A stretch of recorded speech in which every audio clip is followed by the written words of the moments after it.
Hi, I'm David, and I catch cutthroat on the fly here in Puget Sound. January through April represent a fly fisherman's best opportunity to catch trout here on the shores of Puget Sound.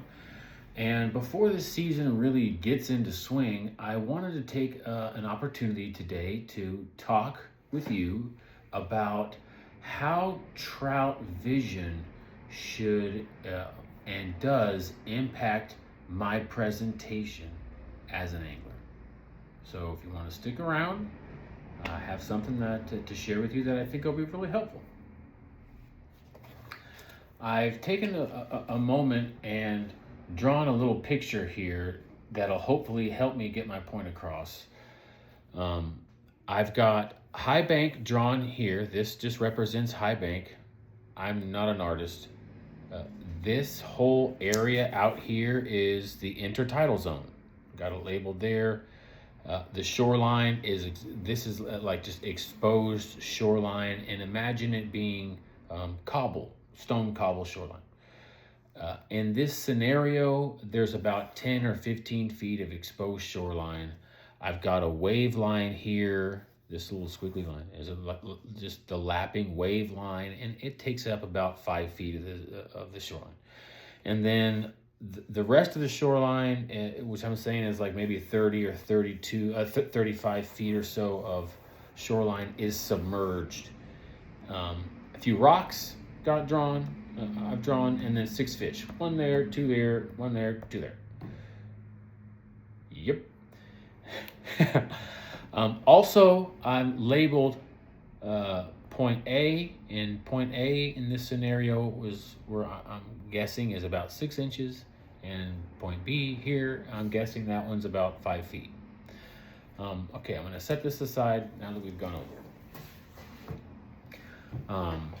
As I said, I want to talk about trout vision and how it impacts presentation. Before we get that, and please bear with me, I know I'm going to go slow here, but I think it'll help in a minute with our understanding.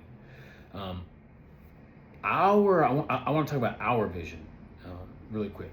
Our vision, our eyes are pointed straight ahead, and they work together. My left and right eyes, my eyes are working together, and my visual focus guides my mental attention, especially when I'm in the outdoors and I'm searching, looking for something.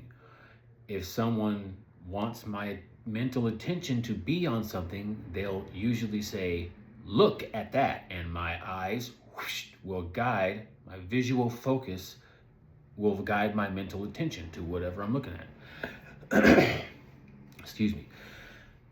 My eyes and mind are tuned together to keep my visual focus and mental attention singular. Okay, my eyes and mind are working together to build and to see and build a singular scene. Okay, trout have the same type of vision, to have the same type of focus and attention that we do when they're in a scenario that allows them to look up. We see trout and their eyes are on the sides of their head, but actually when they're looking up, it's like they're very similar, if not the same as ours, and that they're pointing really closely just straight ahead. This allows them in a river, or when they're ambushing something. We really see that a lot in a river. We encounter that a lot as fly fishermen in a river. So they have in a narrow field of view, in a narrow visual field, their mental attention is very much focused, devoted to this. And their visual focus is high here, up here. They can see with great clarity. They can see in great detail. They can calculate distance and speed with not only accuracy, but high precision. While they're doing this, most of their attention and focus, all their visual focus, most, whatever, and most of their mental attention is focused, it is devoted to this zone. They also have this lateral line, and this lateral line is detecting objects as they move, and it can locate them accurately on the sides of its body without great precision, but accurately enough that they can sense danger on the sides of their body, or they can sense where other fish are while devoting, so they can kind of divert a little bit of attention to this, but mainly here. Okay, we encounter trout often in this mode, and we without even thinking of it, we're familiar with it, and that just because we fish rivers a lot as fishermen, like fly fishing. There's another mode, visually and mentally, that trout have that is not very familiar to us, and we don't often think about it, but it's very critical to achieving success when targeting cutties on the fly in the center. And that is going back to their eyes being laterally, okay, they're laterally divergent. Vertically, they come together, but laterally, they diverge. So a trout swimming along a shoreline, if I'm a trout and I'm swimming along the shoreline, I can keep my right eye trained to the right, and I can keep my left eye trained to the left, and I can keep my mind's attention on the right, and I can keep my mind's attention on the left. Do this simultaneously while also keeping them separate in my mind. Okay. Now, just a sidebar, as I'm shifting from talking right to talking about an object on the left, my eyes are in fact kind of working with my mind singularly. It's just evidence of this link between eyes and mental focus, and mental attention, visual focus and mental attention. Okay, back to this scenario. As the trout's swimming along, the fact that it can keep the scenes that it's seeing separate, there's like scene A and scene B. And it sees them visually, they're different. Mentally, they're different. And they're separate. And they can, in fact, be different. Okay, so I want to go back to the drawing here. I typically find trout along the shores of Puget Sound and orienting their body. They're loosely grouped together like this. If you find one, you have found more than one. They're loosely grouped together, mutually competitive, and they've oriented themselves in a way that that maintain awareness of what's going on the outside of their bodies, scene B, and they can monitor and maintain awareness of what's going on the inside of their bodies, scene A, simultaneously. Okay. How does this impact me as an angler?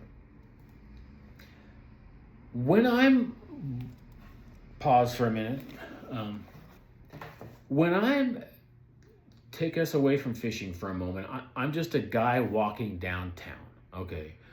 As I'm walking downtown in the city, I am, without knowing it maybe, as I'm walking, my attention, my sensory attention is expanded. Okay, let's say I'm in a city I don't know, and I'm walking along. As I come to alleyways, if I see motion in the alley, I'm not gonna think it's a food. It's food, or it's not an opportunity that I really want to go and investigate. It's not I don't know if the dark alleys in whatever city I'm in are safe. I've not been here. It's a dark alley. Even if it isn't a town that I do know, I know it's a dark alley. It's not guaranteed danger, but often that's where the danger happens. If, on the same sidewalk, I see, I crossed the alley and I made it, which I always have, but nevertheless, I crossed the alley. Now I come across and there's a storefront there. Boom, and there's a restaurant and it's got the lights on and it's open. Even though it's the same location, I'm not, it's not, I'm going to go in there. It's a safe place for me to be. Or let's say something different. Let's say I've just crossed the alley and I hear someone yell, David, from across the street. Oh, or in the street, there's a driver. Just because it's lit, it's safe, I'm expecting to find noises out there, I'm expecting to see people out there, I perceive that as less of a threat than than I would have if I heard my name called out to me in a dark alley. Because I can't see it. It's dark. Okay? This scenario, going back here, is every minute, every second of the fish's life in the sound. Out here, it is dark. Like they're looking, it gets dark for them. Out here, this is where the dangers come from. Seals and coolie, I see them more every year. Otters and cormorants, they come from the deep. Yes, they come from up above, but they definitely come from the deep, the outside. Scene B represents unknown. It's fundamentally dangerous. Scene A, this is the kitchen. This is where first of all, trout, the cutties want to be in shallow water because it's safer for them. This is where they're looking to find food.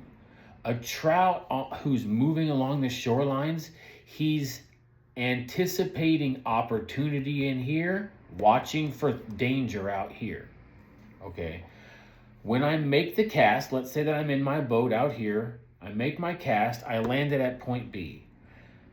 By landing the fly in scene B at point B, I've introduced the fly in the danger, in the unknown zone, and now I've introduced decisions. Is this thing a threat? Is it food? Is it worth chasing? Out of the 6 fish that are here, 1 or maybe 2 of them are going to chase it back to the boat to try to eat it. The further they get away from the kitchen, the safety of the shallows, the higher their anxiety goes. The further they get away from the fish that they live with and know, the higher their anxiety goes. The less time they're going to be willing to spend actually eating the fly. But because they're in fact chasing it out there and it takes them longer to get through the decision-making process, actually chase the fly down and eat it, they end up having more time to inspect it. So not only are there fewer fish chasing it, but they're less likely to eat it when you're casting and landing in zone B at point B. Conversely, when I put the same fly, let's say I never made the first cast and I just made the fly right in here, the cast and landed the fly right in here. Well, what have I done here? Or rather, from the fish's perspective, what has occurred? What has occurred is there is an object that they have detected and in the zone that they're looking to find it. Okay? And I've put it in right behind, if everything's perfect, right behind the wave line where the water's making a lot of noise. It's moving stuff around and it's very bubbly. They're not seeing through this, but they see suddenly appear there with some racket, a little critter, right? He's right in the kitchen. He's right in 6 inches of water where they can get into and trap their prey and preventing it from getting out into deep water where they now have to chase it in the vertical, not just the horizontal. Furthermore, every single fish here, most of them, let's say, maybe not every single one, they see it and feel it land. Boom. They don't want the other fish to have the opportunity to get it. They all want it. Now, these fish are mutually competitive. So by putting it in here, I'm inducing competition. And competition is the best way to shorten the chase drive to kill drive process in a predator. If I put the fly here and I induce all these predators to compete, they're not going to have to chase it far at all to eat it, because the competition drive shortens that need. Cutthroat, their chase drive helps them regulate their kill drive. They don't just go around snapping up everything that moves and killing every bait fish that they see. When opportunity presents a chase, they chase it when they kill it. Boom. Competition diminishes the need for the chase. I'm giving the fish everything they want as the angler when I'm putting the fly in here. I'm bringing the food to them on a platter in a nice, well-lit restaurant. When I put the fly in here, even though there's only 10 feet of difference, I'm presenting it in a way that is not complementary to my purpose for being there. I want to land cutties.